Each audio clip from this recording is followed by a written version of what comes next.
Di tengah melemahnya perekonomian global dan tekanan perang dagang yang terjadi pada saat ini, pemerintah berhasil menjaga stabilitas pertumbuhan ekonomi nasional. Pemerintah diharapkan dapat mendorong hilirisasi produk dan mengembangkan kebijakan yang mendorong industri berbasis ekspor untuk menjaga stabilitas perekonomian nasional.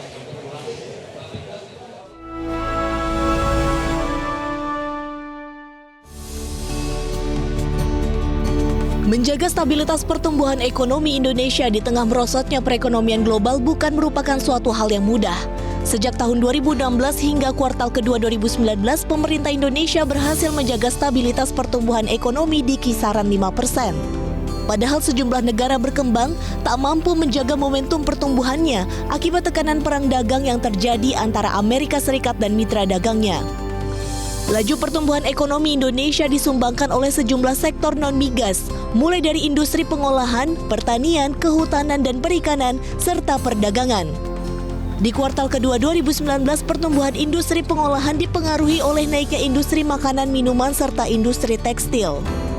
Sementara untuk industri pertanian, kehutanan, dan perikanan, pertumbuhannya dipengaruhi oleh peningkatan produksi perikanan tangkap dan rumput laut, serta pertumbuhan sektor peternakan akibat meningkatnya permintaan domestik. Sementara sektor otomotif mengalami pertumbuhan akibat naiknya omset penjualan retail dan diikuti peningkatan reparasi kendaraan jelang libur Lebaran lalu. Pertumbuhan ekonomi di kuartal kedua ini ditopang oleh konsumsi lembaga non-profit yang melayani rumah tangga atau LNPRT. Pesatnya pertumbuhan ini dipengaruhi oleh pemilihan umum yang terjadi pada April lalu. Kepala BPS Suharyanto menyebutkan, untuk menjaga momentum pertumbuhan ekonomi, pemerintah perlu mendorong hilirisasi berbasis ekspor dan mencermati pelemahan ekonomi global saat ini. Kalau dilihat dari sini,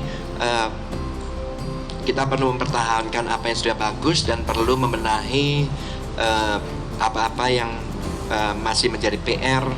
Misalnya saja kita perlu melakukan hilirisasi, di investasi kita perlu menjaga kestabilan politik, memberikan kepastian hukum, kemudian juga regulasi yang lebih simpel, dan masih banyak hal yang perlu dilakukan, tetapi perlu dipahami bahwa tantangan perekonomian yang juga disebabkan oleh perlambatan ekonomi global juga perlu kita waspadai ke depan.